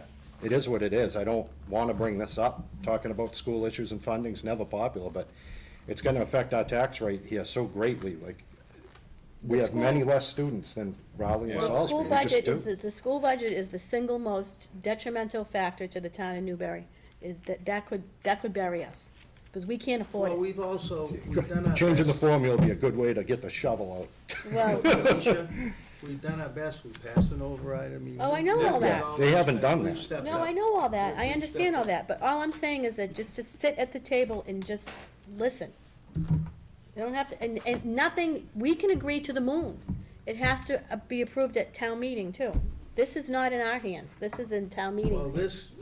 this document is our hands tonight. so- Well, yeah, Yeah. but no, it has to go before town And meeting, we've approved this to move it forward. to move it forward at The town question meeting. that we're talking about now is, should we have a discussion with the other towns about an alternative assessment or not? And I think, I tend to agree with Alicia, the discussion can't hurt. My personal feeling on the whole thing is that since any town that is hurt by it can back out of it, I'd like to see where it works in other places better, because it seems like, should Newbury suddenly get the shaft by the alternative assessment, the town meeting will just vote it down at that year, because it's an annual vote every year. Right, But, and if the Board of Selectmen You know, and the that Finance Committee seems- stands up and says to the town meeting, we don't approve of this, we strongly say we vote no, I can't see town meeting saying, oh, we're not gonna do that, we're gonna vote with this anyways. So, So- as long as we keep our finger on the pulse, and the Finance Committee does too. Just- I guess in my mind, I don't see negotiating with hostage takers or tactics like this. I don't respond well to it. I don't appreciate it, and I don't think we should have to pay more than our We're fair share. not seeing, We I won't be paying mean, more what than I'm we should. getting lost at, and I think we just ought to okay what we've got in front of us tonight. We're not sitting at town meeting okaying the two-step process every time. We're talking about the budget, not the two-step process. Right now, yes, but If if there- an alternative assessment comes No, I'm about, saying when we- that's what when we we do. go to town meeting every year, that we have for all the years this has been in place, we're Yeah. just talking about the budget. Right. We're talking about How you fund it, changing the formula. right. So I've had enough of changing the formula, that's why, Yeah, this the puts regional this to agreement. bed. So, okay, so I think, and I believe it's our vote tonight, and that's it, this doesn't go to town meeting, No, it does. Town meeting has to approve any changes to the regional school district. there's no changes. Yes, there's a lot of changes in here. Well, there's no, There's all these strikeouts, that's all gonna be approved at town, I mean, Has to go to it town. has to go to town meeting. It'll be like the bylaw stuff got you. here. Yep. So this is, Not this this time. one that we voted Not on this- tonight. No, is special, small. annual town meeting. annual. Yeah, I meant like this one, not in this one, Yeah. sorry. I just wanted to get that out there, because I feel like this car's kind of silently on a collision course, and we need to start getting the word out there a little bit. It's Yeah. just me. Okay. Yeah, and so, yeah, the question is, previously, we said we weren't gonna have the discussion. The question is, do we have the discussion? You're clearly against it. I think it's a good Alicia's thing. for it. I don't know exactly where you stand on What are we having a discussion about, the tenant agreement or the whole thing? No, just whether or not, looking at what an alternative assessment would look like. And then we have a standoff. Just We saying. have a standoff now, so we'll have a standoff then. I mean, I So- think, I'm okay with, right, where it doesn't matter, I mean, we're gonna have a standoff anyway, because we'll be 2 and 2. I'm okay with what we have at least for the next 5 years, and that's when the document's gonna be revisited, so. Mr. Chairman? I'd entertain, do you wanna, we have a motion on the table. I thought we voted on the motion on the table, which was the agreement. Yeah, we already Approved passed the that. agreement. Alright, I think alright, at this point, We we're have to vote on split that. Yeah. 2 and 2 on whether or not to do the agreement, and so, It's not to do an agreement, it's To do the it's to discussion. sit within a group and talk about possible methods of alternatively funding the school district that might be beneficial to the town of Newbury. We don't know if that would happen because we haven't looked at any, because we're not sitting at the table. yeah. But what have we been doing for the last, We have not participated in that at all. This board voted not to do it, and I never went to anything, Damon never went to anything, nobody went to anything, I don't know, they may have had 1 or 2 meetings, Raleigh and Salisbury, but until Newbury comes to the table, they're wasting time. So here's what I propose. I propose we tell the school district, have we voted on this yet? Yes, we have voted on the original agreement. We voted. We voted, we approved it. Good. That part's going forward. Good. I propose that the Newbury Board of Selectmen communicate with the school district that we would like to wait until the state has made revisions to how they're funding regional school districts before proceeding with this conversation. for deciding to participate in the alternative assessment Yeah. committee, or group, whatever you wanna call It's it. responsible. I like that. Second that? Yeah, I second that. Okay. All right, all those in favor? Aye. All right. God, that's hard. Well, took you a while to get it right. Okay, It's a very complex issue. There's a special, lot going on. November 12th, 2019, special town meeting warrant execution.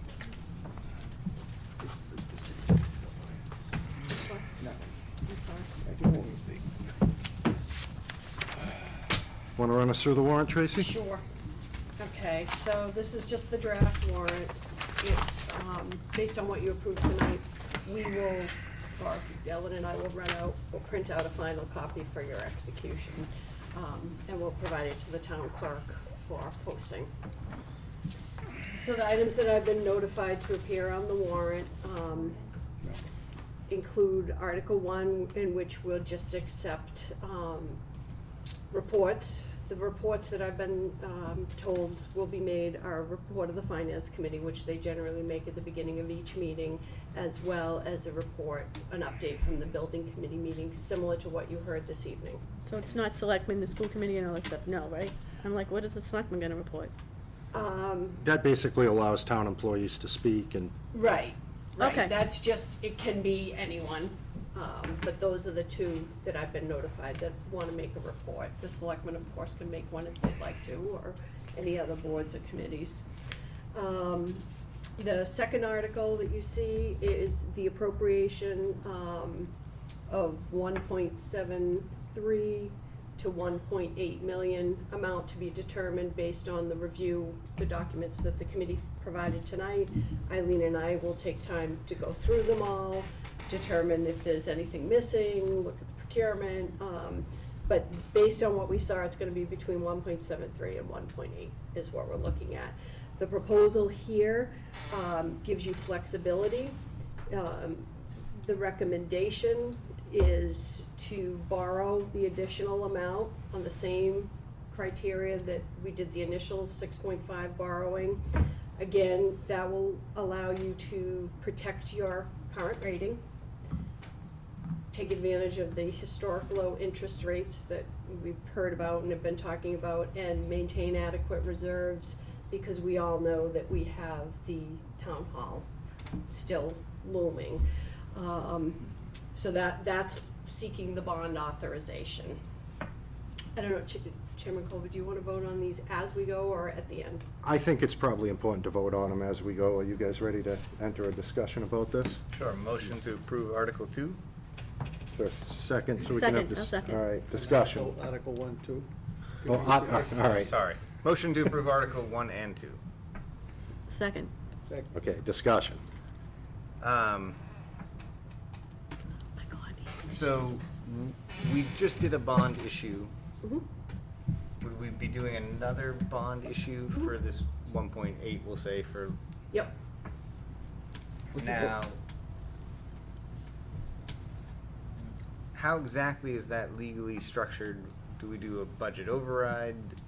No, So, just to clarify how all this works, because I think a lot of people probably don't understand. Sure, the proposal here, right now, the town has what's called excess levy capacity, so the confines of 2.5 allow you to appropriate 2.5% above what your levy limit is each year. We've been very disciplined in our spending, so as we go into this town meeting, we have what's called levy capacity, so we haven't raised up to the full amount within the confines of 2.5. So we have some flexibility.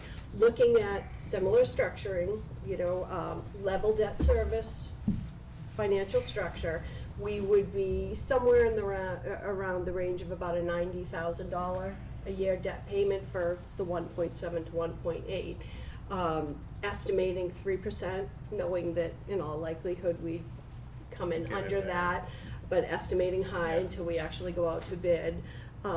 We could work that into our existing operating budget. You will recall that we had some line items in this budget for issuing debt service. We had anticipated interest, additional interest on the bands.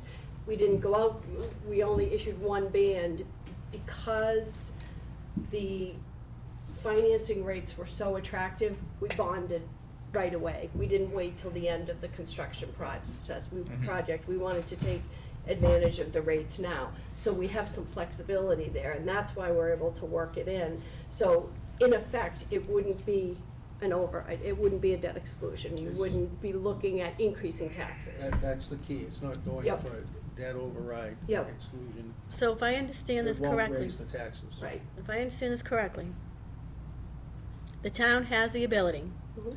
to issue additional debt up to $1.8 million. Yep,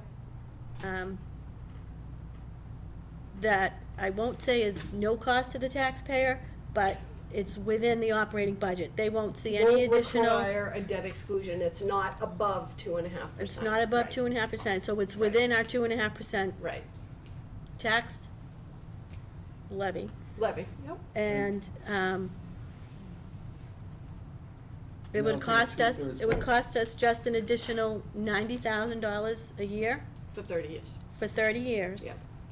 Will And that these come are all down? approximates until we sell the bonds, I don't know exactly Right, what it will be. but it would be no more than that because you estimated high, I've used 3%. 3% is high. Mhm. And then, will that come down over the course of 30 years, like? No, what I did when I used my projections, you can do declining debt service where you pay higher and then Yep. it drops down.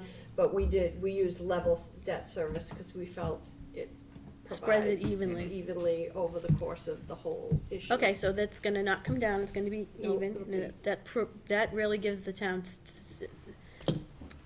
forecasting stability to know what your expenses will be Right, moving forward. right. And it And we'll get a also- new police station. It also, Alicia, allows us to look forward to being able to use what Tracy's been able to put aside for free cash for, as you see in the next article. for Right. town hall.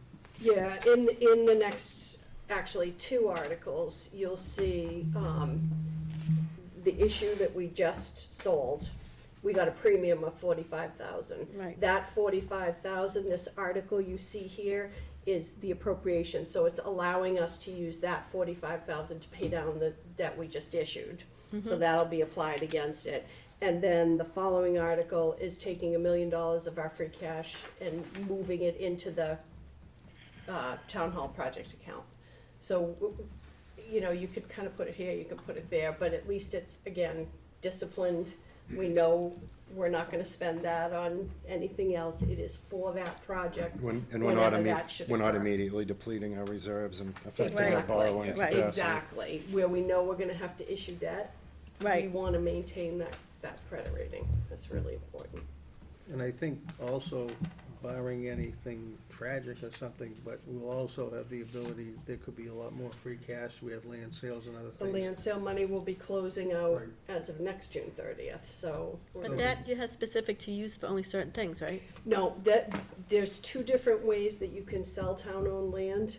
You can do it, if the town owns a parcel, they can go to town meeting, get the approval to sell it. If we take a parcel for non-payment of taxes through the foreclosure process, then we go through the process like we did recently with the auction. Right. That money just Goes becomes back a to the component of the general- general fund, where the other money can only be spent for capital repair, purchases, Land- repairs, land. acquisitions, those Okay. types of things. So, I mean, what we have is a good forecast to be able to really get into the repair of town hall after we get the police station underway. This is all wonderful news. And It a lot of really it's is. with our bond rating and everything else, and the ability to borrow what we can borrow at, you know, thanks to Tracy. Well, I move that we put Article 2 on the warrant. I've already done that. With We're having discussion about it right Okay. now. Okay, so we know how you feel. I feel Any super other, excited. any other discussion? So all those in favor? Aye. I did it earlier, Alicia. That's all right. So I got Article excited. 3 is allowing us to spend the premium proceeds to pay down the debt. I move to put Article 3 on the warrant. Second. Second. Okay, discussion? Okay, all those in favor? Aye. And Article 4 is the transfer of the $1 million for free cash into the police station town hall project account that was established a couple years ago. Motion. Second. Okay, discussion? All of this is important, that we have to do it this certain way, correct, to maintain our AAA bonding? I mean, rating? Maintain your rating, you wanna protect your reserves. Right, Yeah, don't go Okay. below what our policy Certainly. objectives are. Right, so that's- good. okay, so this is all kind of like protecting the status of what we've worked hard to And to achieve. me, and tell me if I'm wrong, and to me, proceeding kind of in this way, we have no idea what the cost to borrow money is gonna be next year. So if we threw a whole bunch of free cash at this thing, we don't know when the process comes to town hall, we're not gonna know what the cost of borrowing money is, maybe to fix town hall in. Right, Where we can use free cash now because we were able to borrow this pot of money at this good rate. at this rate. And we do already have 151,000 in that savings account for It's town hall. slowly growing. Yeah. It seemed like it never would, but it is. Okay. I have no more discussion. Okay, all those in favor? Aye. Aye.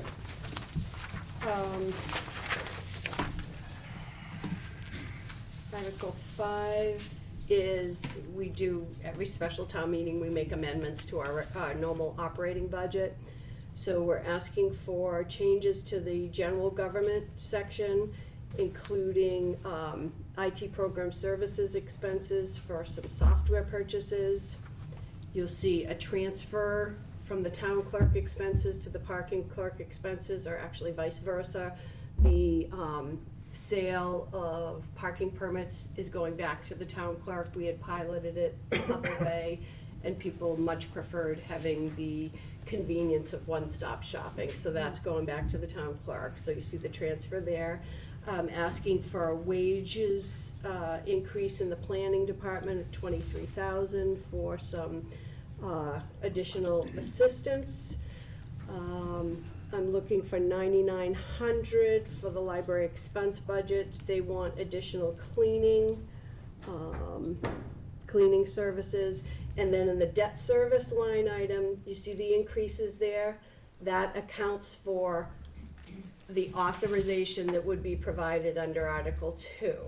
So assuming we get approval on that and it passes, this includes the additional debt service for that line. Motion to approve Article 5? Second. Discussion? All those in favor? Aye. Aye. Article 6, so we're required to operate within a fiscal year, which ends June 30th. From the close of the fiscal year on June 30th, we have until July 15th to get all the bills in and paid. Every once in a while, one gets past us. We have a Staples bill for $211.31. Once it's gone beyond July 15th, we cannot pay it without town meeting approval. It's called an unpaid bill, and it requires a 9/10 vote of approval. Yeah, we've dealt with them before. I really hope people aren't angry at Staples. Motion to include Article 6? Second. Okay, yeah. Discussion? All those in favor? Aye.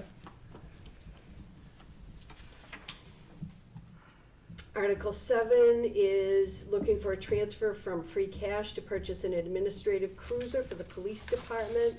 This has gone before the capital planning committee, I think last week or the week before. This is a 2013 vehicle with 160,000 miles on it. Motion to approve Article 7? Second. Any discussion? So you're purchasing you're purchasing, say that again?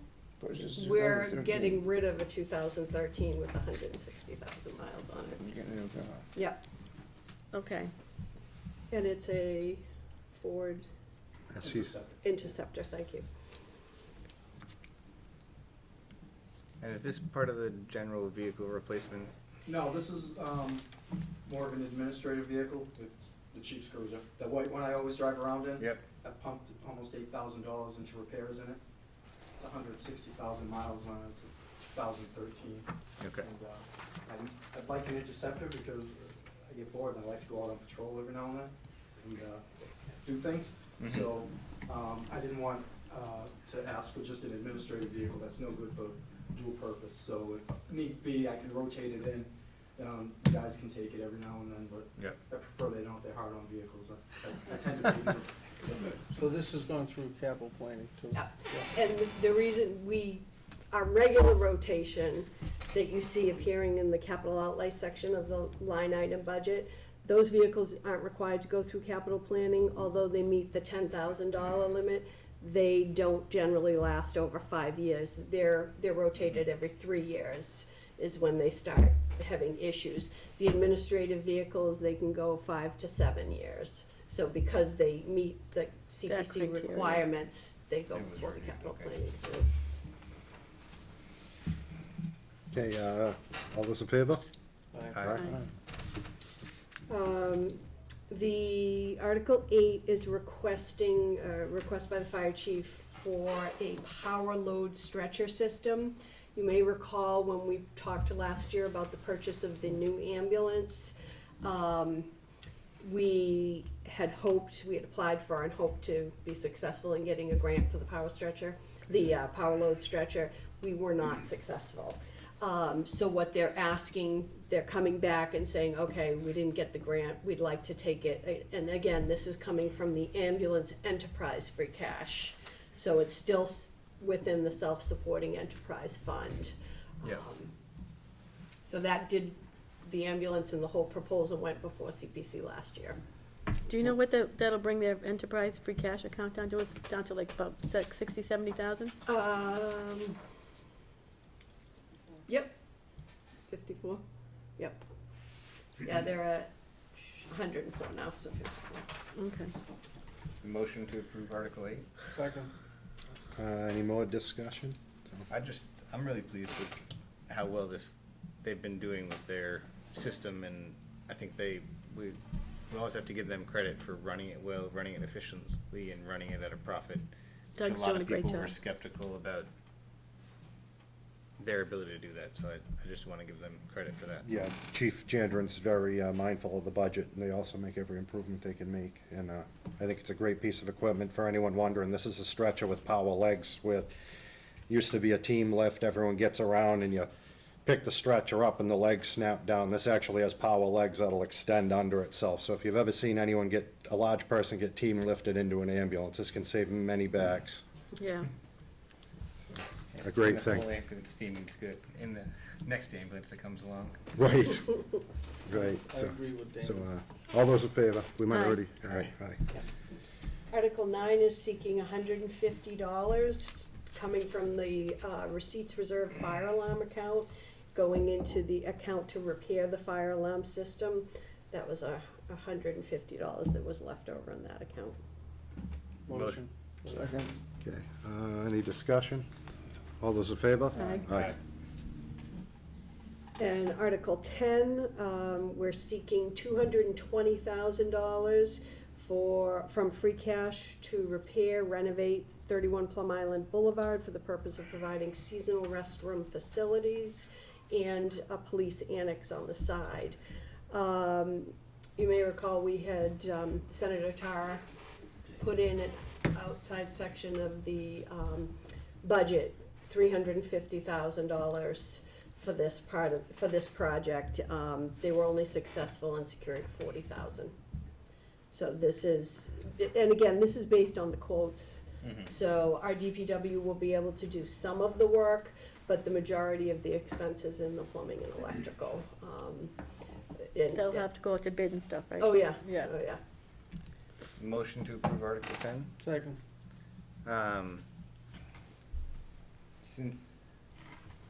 So we only think we need 260. I thought we were closer to 300,000 or 350 for the project. They were gonna pay for some of the purchase price as well. Okay. What, I've been told by two people that Bruce Town might have, if we wait, there'll be more money coming. The one problem with waiting, I know, is there's an expiration date on the 40,000 we're slated to get, Yeah, it has to work, How has to be fa- how- complete how by June fast? 30th. June 30th. I think, Who with all- said we could? I've heard it from two different people. I'll get you the names tomorrow. Oh, I Did just you hear said- from Bruce? Didn't see, I haven't talked to Bruce. I will, but I will, because I think, I just like this, I'm not Hear in it from- favor of spending 300, if it's gonna be 300,000 or 220 for this project right now, when we got other projects going on. Did you And hear from Lenny? I mean, I did don't you know. I hear think I from the said- state? I'll get it, find out who it was. I got it in my notes.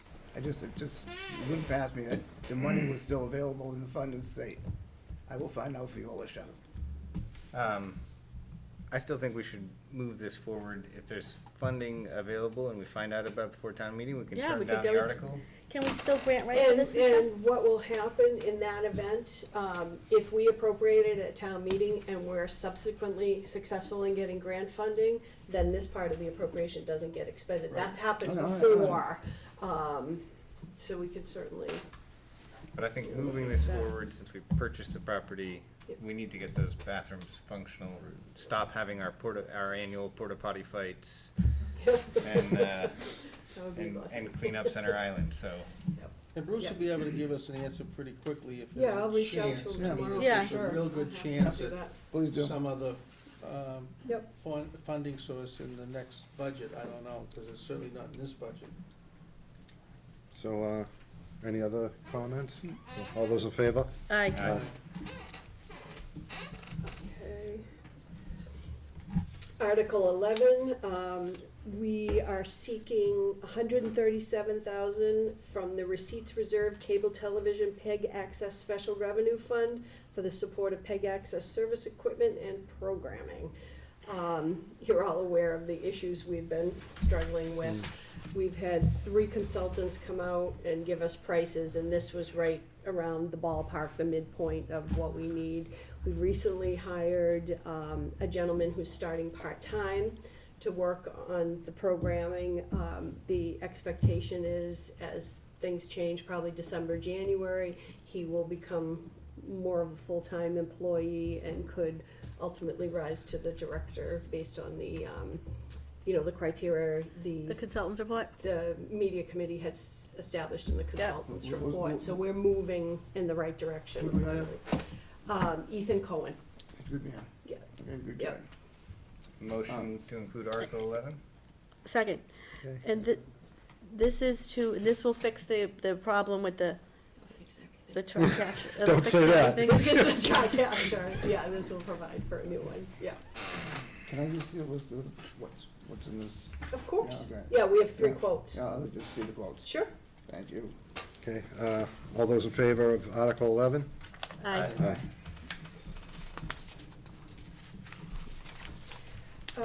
Article 12, so we recently held the land sale, the auction. One of the parcels that we tried to sell but weren't able to sell was off Orchard Street. During that time period when we did the advertisement, we had Ann from Fish and Wildlife reach out to us. I can't recall her last name, I apologize. Oh, I know Ann. I know, Gagnon, Ann Gagnon Gagnon, reached yes. out to us, and said that they would be very interested in purchasing that parcel. So this language, in Article 12 will allow the selectmen to enter into negotiations with them for a sale. And this parcel appears to be well landlocked. Oh, it's completely Yes. landlocked, yeah. Motion to include Article 12? Second. Any other discussion? All those in favor? Oh, sorry, Dan. The only other thing, it could also be done as a land swap with them if there was another section, because in the Yep. past, the state can't sell land, but they can trade it, so I think the only thing I wanna make sure is that we look at if there's something else that we might, Sure. that would benefit the town in exchange rather than sale, when we get to that point. Does But I this- think this article allows us to do that as well. The correct? motion will allow you to negotiate and Yeah, so, So, does this, property, does this abut anything that already owned by Fish and Wildlife? it's all I think it's surrounded by surrounded. Fish and Okay. it's Wildlife. landlocked yeah. in there, Yeah. but that's why it didn't sell. Yeah, Okay, yeah, well, that makes You sense. can't get there unless you have a helicopter. yeah, right. I can't get there from here.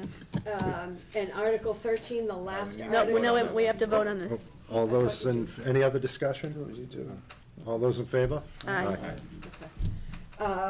Article 13, the last article, is bylaw changes. Attorney Larry Murphy, who is a member of our planning board, undertook a labor of love.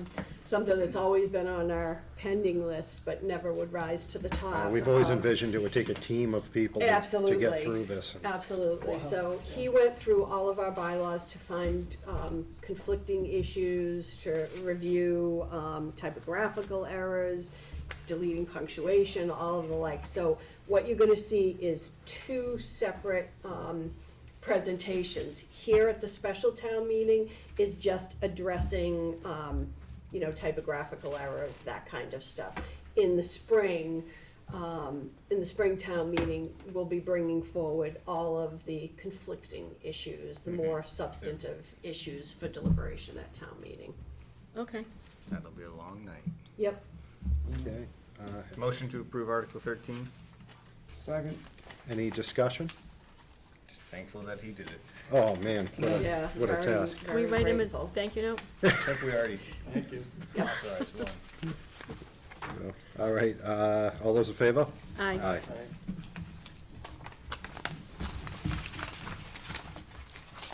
That rounds it out.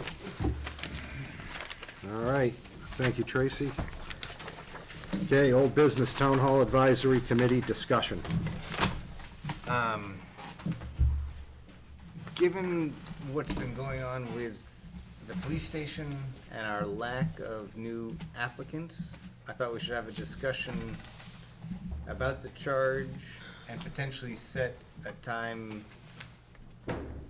to bring this up and try and have some people who we know want these jobs, because right now, I think it's become so charged and contentious that no one is applying. for this particular committee. So I wanted to essentially ask everyone to think about people who might serve, might do a good job, and come back at some point in the future, whether it's a couple months, and try and make this committee happen, because I think it's important. But I think right now, we can't continue to just table it meeting to meeting to meeting. At least maybe And string people along. Right, maybe getting past special town meeting, the road will be clearer too on, you know, for whoever ends up sitting on the committee. I've been giving it kind of a little bit of thought. And first of all, I'm very grateful that Mr. Matthews volunteered, because he's the only one who did. I don't see him here tonight, but I think we should send him a letter and thanking him for his willingness to serve. But I kind of want to look at, I don't know, throw it out here, what you guys think. But I think we should look at the current committee and see, if just But they don't want it. asking them, well, they might not want it, but we could ask them Oh, we if did they that, would, though. if they would be willing to, now that this thing is bonded, to take that on. And just, because we've got the lion's share of the work done, and just, I don't know, I just thought, I was thinking about it. So you, basically what you're saying is shift Don't let to, them go. shift, right, don't let them go. So basically what you're saying would be is to shift to a work group. Change their charge. Well, they've, as Bob said tonight, they've finished the design phase. They're entering the construction phase. They have more town, now, town people are, you know, Martha and Mike and John are on it, but, Martha definitely would be a huge help for the town hall piece, and since we've already have her as a captured audience, Who needs to sleep, right, Martha? yeah, I just worry about that. I worry about the amount of workload that poor woman. I know. I think I don't wanna put more on her. But it's just, it was just a thought that I had, and just ask them if they would, because they've got the lion's share of the work done from what we did before. The space needs, there's a lot of data that's done Right. to work, there's And their just, materials even if to they work just get us to a position where they could just go out to bid for that, you know? We may not even bid. Right, The town, people may go another path. right. That's why I don't So wanna. just get it to a point where we can make a decision, you Right, know what I mean? but I wanna, like, that's why I wanted some town people on it, because I'm not on this one line, that this is the answer for the town hall. Well, I'm not saying that we're gonna And go this on might- one This might be line, the but, answer for the town hall. Well, maybe once we get past special town meeting, you know, and the dust settles and we know what the path forward to the police station is, hopefully for sure. You know, maybe that'll change people's thoughts and, We'll see. all right, but it's something to consider. I mean, honestly, the thought occurred to me too, why not shift directly to a work group? Because it seemed like with the police station, that's when things finally got moving. But, I don't know, that might be a discussion for another day, but thanks for putting it out there. yeah. Yeah, and I think that's, you know, well, I'd love to be able to just say the members of the current group have to stay on. We actually we'd have would to have ask. to talk to them. Yeah. I really don't think they, I got the impression they didn't. But I just think, you know, we've been trying to generate interest in this and get it going, and it's not going, so I think we need to take some time. I don't know when, maybe revisit in December or beginning of the year. Beginning of the year, I mean, it's like, Chris, yeah, December's tough. December's a tough And month. we don't know what special town meeting brings. Hopefully, we all come out of it with a new sense of community and, Yep. you know, I think- refreshed. We can all regroup as a town and, I think Move waiting You forward. can ask for until volunteers then. special town meeting and getting the outcomes, and maybe why don't we table it to first meeting of the selectmen's meeting in January. So, if everyone's comfortable with that, I'll move that. So I move that we revisit the Town Hall Advisory Committee in January. First selectmen's meeting, second. any discussion further? All those in favor? Aye. Okay, any citizens' concerns? Question. Jim. When does the town expect to put on their website the warrant? That's, Well, it was just approved, so it'll be going up tomorrow. And the appropriations booklet for FinCom? FinCom doesn't even have a meeting scheduled yet, so, I mean, I'm not sure, I'd have to I'm not talk sure with on the Marshall. on FinCom. Marshall would know. Well, I have to chat with him and let him know the agenda was approved, I'll send that off to him, then the town clerk will get it tomorrow for posting, and then they'll set their meeting. I mean, a few days out maybe. Well, you have to post 48 hours in advance, Yeah, so. so I won't even have their vote until they meet. in the booklet. Thanks, Jim. And, yes, Mike? Just to circle back to the bathrooms, while you guys were debating, I texted Senator Tar, and he said that there is no money secured No for money. the bathrooms. He said you did the right thing by putting the money on the town warrant, and anything he can secure, he's gonna try to secure some more money for, the next budget season, but it's, for him to promise anything is speculative, and he can't guarantee anything, so we said appropriate what you need, and anything that he can secure, you don't have to spend. So- Right, So- and that's the impression I got from us, and I know he was disappointed he wasn't able to secure the full amount of funding, but I mean, Bruce really tries his rear end off for Oh, us. God, he does a And wonderful job. he's So, been really I good have to our a town. question, do we get 40,000 or not? We get the do, 40. Yes. but We do have 40. but if we don't Okay. use it, it expires in June. Okay. So we got- Jack, Correct. Craig Wolf from Buckfield. I have a quick question. I know there's been discussion with, I think with the Seabrook Power Station about perhaps funding the communications tower for the new police station. Yep. Is that in progress?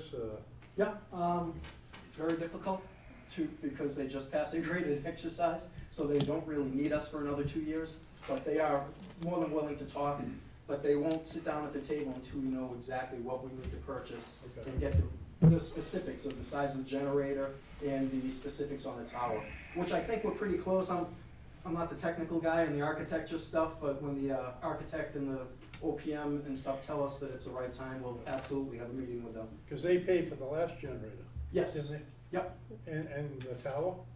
no, Okay. no. But they did contribute, they bought the Yes. standby generators. Oh, absolutely. Anything we can get from the power plant as a partner in the emergency management end of things will absolutely Yeah. apply towards Great. the price of anything. Good, thank you, Chief. You're welcome. Appreciate it. Thanks, Craig. Any other citizens' concerns? Fred? Yeah, I'm not very good at math, but I was looking at this $6.5 million bond, and it came to me that because we have a AAA rating, we're gonna save hundreds of thousands of dollars. Is that correct, or the term of the bond is compared Probably to- about between 225, 250. as compared to a 5% bond? Correct. You know, so, you know, that to me is a really good thing. You know, the question I have about putting the $1 million aside to the, and that credit goes to Tracy as far as, putting that, money to one side. But the question I have about the $1 million putting aside for the town hall, if the town hall comes in and will say $1 million, do the people still have to vote on that, or is it automatically a done deal? I'm not sure what you mean in terms of spending the money that's Yeah. appropriated. No, it wouldn't have to get brought back to town meeting again. So that would not. That money would be That would appropriated. not be, Tracy, that would not be able to be used for anything else? No. like, No, if we wanted to use it for something else, then it would have to come back to town meeting. So the only thing you're gonna be bonding would be just the, police station? Assuming that it Assuming came in at $1 million, yes, we wouldn't have to bond. If it came in at 3 million, Yeah. then we'd either have to come back to town meeting and get additional funding from our reserves or get a bond authorization. Okay. All right, thank you, Fred. Any other comments? All right, seeing none. We got another letter from Comcast Xfinity, taking a channel and putting one in its place. We received some yearly, are they yearly or tri-yearly bridge inspection reports? I'm not sure. I've been around long enough, it seems like we're always getting them. But Hay Street Bridge and Larkin Road Bridge. We also got a letter from Merrimack Valley Planning Commission with a brochure for the fall workshop, Citizen Planner Training Collaborative, asking us to notify all our town departments. They offer many different courses and seminars. And anyone have any meeting updates? Okay, see it. Just one thing, I just want to say. Yep. On Sunday, November 10th, the veterans are having a luncheon for all veterans in the area. It's going to be at the Byfield Community Center. It's from 12 to 2. And just to like to get the word out there to any veterans, that's a nice lunch to honor them. Okay? Okay.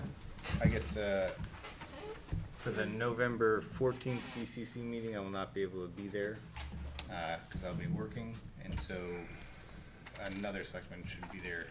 Yeah, and I can't be there either. I'm gonna be traveling for work.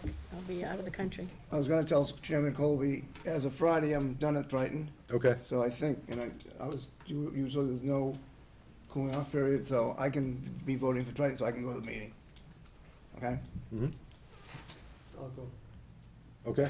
Just remind me so I don't forget. All right. Remind us, what's the date of it again? November 14th. It's a Thursday. Oh, and I guess on that, we did approve Neil to do the bargaining agreement. For the next 3 years. Yeah. Okay, that done. There's a sentence. How many times have we done that? Couple more. Yeah. These two. All right. Do we have warrants tonight, Ellen? We do. Okay. Motion. Second. All those in favor? Aye. We Aye. also have meeting minutes to approve. Motion to Yes, we do. approve September 24th, 2019 meeting minutes. Second.